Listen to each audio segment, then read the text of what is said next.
আমার যোগ্যতা নাই আমি জানি। আমি 100টা সিরিয়াল করার পরে আমি ছেড়ে দিছি মিডিয়া, আমি জানি যে আমার যোগ্যতা নাই।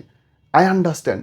আপনার 10টা নাটক এখনো অন এয়ার হয়নি, আপনি বলতেছেন মিডিয়ার সব খারাপ, খালি শুইতে চায়, লাগাইতে চায়। Sorry for my word, but it is not.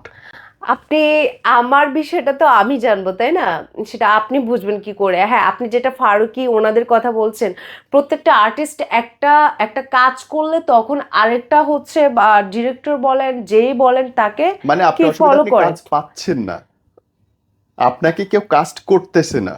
আপনার ওই যোগ্যতা আছে কিনা সেটা আপনার নিজের কাছে উত্তর আপনি দিবেন। আমি হ্যাঁ হ্যাঁ, আম নট হুম। জাজিং, আমি জাজ করছি না। আচ্ছা আচ্ছা। কিন্তু আমার অসুবিধার জায়গা হচ্ছে আপনি যেটা জানেন না, আপনি যেটা পান নাই, আপনার যেটা নেওয়া হয় নাই, আপনাকে যে ইন্ডাস্ট্রি বিলং করে না সেটা আপনি যখন খারাপ কথা বলতেছেন, আমার তখন আপনার কাছে জানতে ইচ্ছে করছে, brother, is it really true? আমার 21 বছরে আমি দেখি নাই।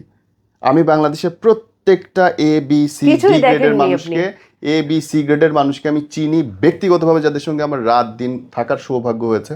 এবং আমার মনে হয়েছে যে ধরেন যে খারাপ কথা খারাপ নাই কোথায়, ডাক্তার নার্স নিয়ে সারাটা দিন কথা হয়, ডাক্তার ডাক্তারের প্রেম বিয়ে, কত কিছু আমরা দেখি, পুলিশের সাথে পুলিশের প্রেম বিয়ে, পরকীয়া, সব কিছু আমরা দেখি। প্রত্যেকটা প্রফেশনেই খারাপের জায়গা আছে, খারাপ সব জায়গায় আছে। সব জায়গায় বিরাজ। কিন্তু এগুলো কিন্তু যখন 1 কোটির মধ্যে 10 জন, 1 লাখের মধ্যে 10 জন, এটা উদাহরণ হইতে পারে না।